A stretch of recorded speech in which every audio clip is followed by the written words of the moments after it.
우리는 누구나 최후의 승리를 믿고 살아갑니다. 그걸 믿음이라고 부르죠. 그 믿음이 없으면 이 땅에서의 어떤 고난도 이길 수 없을 겁니다. 그런데 그러한 믿음이 있음에도 불구하고 우리는 막상 우리 앞에 어떤 어려움이 닥치면 갈팡질팡할 때가 있습니다. 어려움이 닥치지 않더라도요, 현대를 살아가면서 소외되고 외롭고 괴롭고 내가 지금 뭐 하나 싶고 그런 마음들 속에서 하루하루를 살아갑니다.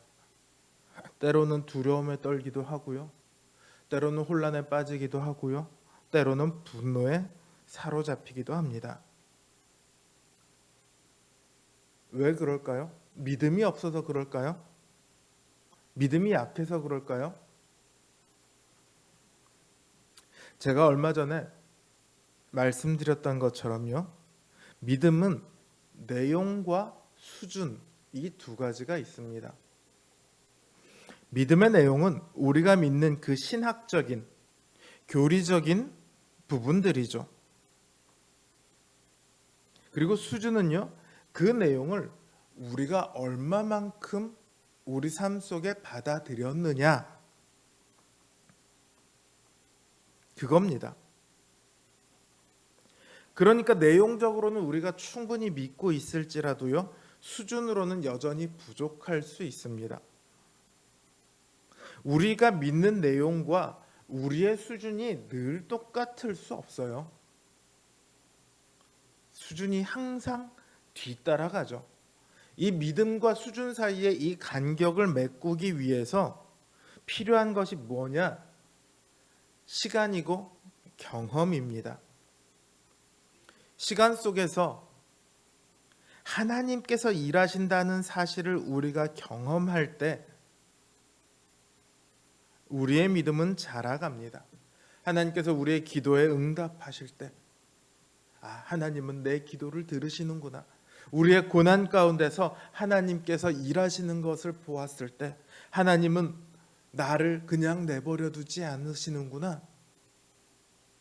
하나님께서 나에게 필요한 모든 것들을 채워가시는 그 상황들 속에서 하나님께서 나를 위해 늘 풍성한 것으로 채우시는구나. 그래서 이 시간이라는 우리가 살아가는 삶은요, 믿음이 자라는 학교입니다.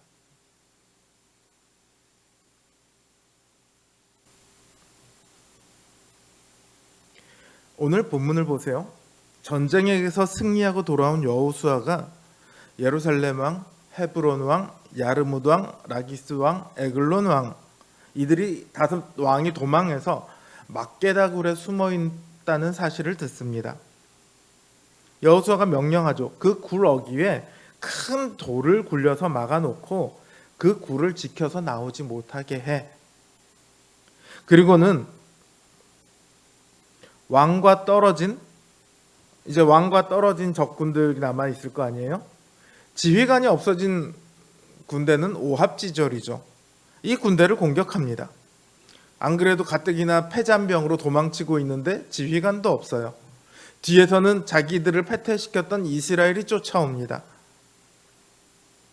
그들은 이스라엘의 공격을 받아 계속해서 죽어갑니다. 거의 진멸되었고 불과 몇 사람만이 견고한 성으로 돌아갑니다. 여기 이 견고한 성이라는 거는요, 그들이 살던 예루살렘 성, 헤브론 성, 이 성들이 아니에요. 이 견고한 성은요, 전쟁을 위해 산 위에 따로 만들어 놓은 산성입니다.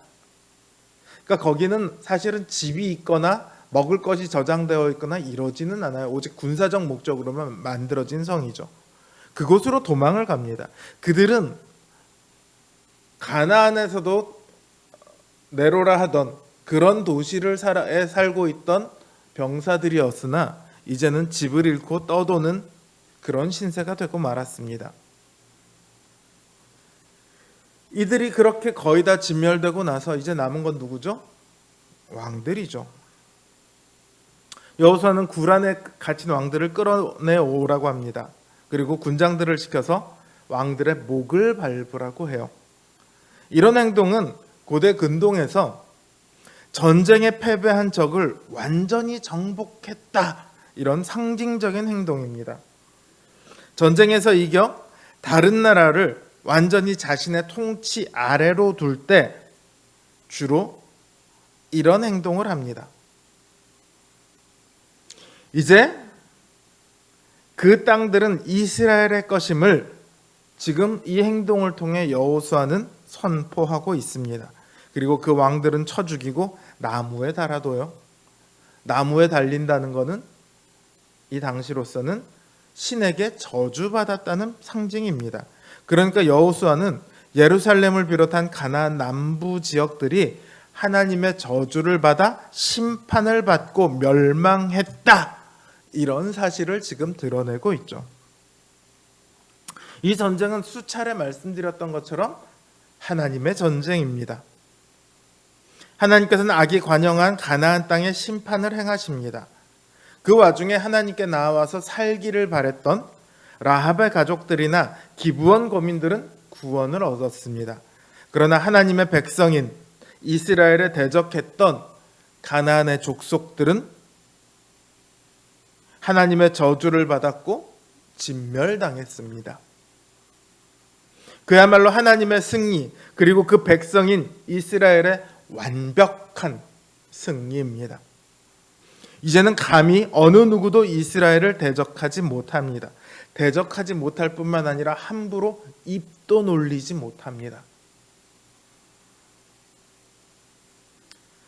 이스라엘이 승리하리라는 것은 하나님께서 광야에서부터 누누이 말씀해 오시던 겁니다. 그리고 여호수아서 1장에서도 하나님께서 몇 차례나 반복해서 말씀하십니다.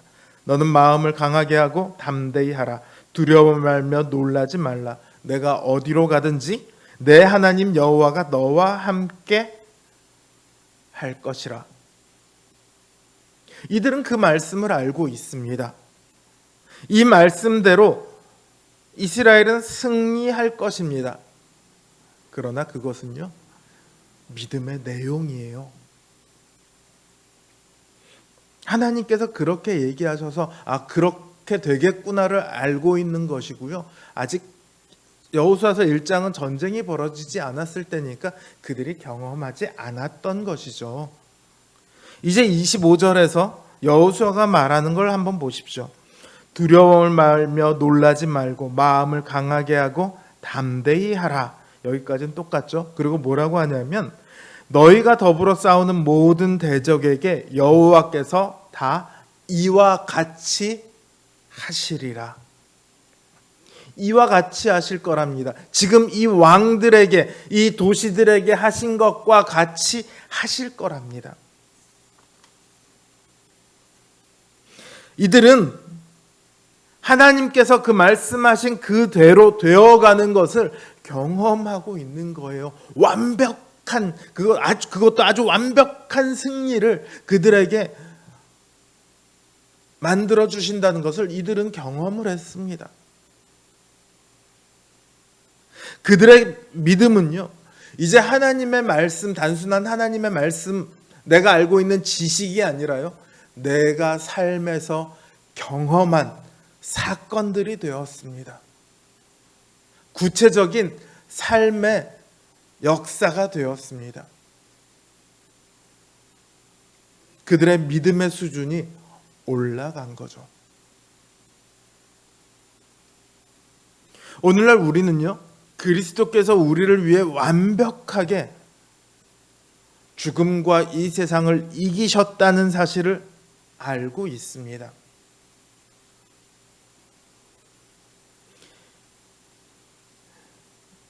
이 승리에 대한 지식이 우리의 구체적인 믿음이 되었으면 좋겠습니다. 더 이상 세상을 두려워하지 않고 심지어 죽음조차도 겁내지 않을 수 있는 우리 성도님이 되었으면 좋겠습니다. 여러분의 지나간 시간들을 한번 돌아보십시오. 하나님께서 우리의 믿음을 어떻게 지금 이 상황까지 끌어올리셨는지, 우리들은 우리 삶의 역사를 가지고 있습니다. 하나님께서 우리에게 행하셨던 것들을 알고 있습니다. 그 경험들이 있습니다. 우리의 시간은 그냥 헛되이 지나간 시간들이 아니라 하나님께서 우리의 믿음을 단련시키신 시간입니다. 이 믿음이 수준이 잘 단련되어 있을수록 흔들리지 않을 수 있습니다. 두려워하지 않을 수 있습니다. 담대할 수 있습니다. 여러분, 주님께서 승리하셨고 우리로 지금까지 승리케 해 오셨고 또 앞으로도 승리하게 하실 것입니다. 이 믿음의 고백이 우리 성도님들의 삶에서 날마다 경험되기를 또 고백되기를 주님의 이름으로 기원합니다.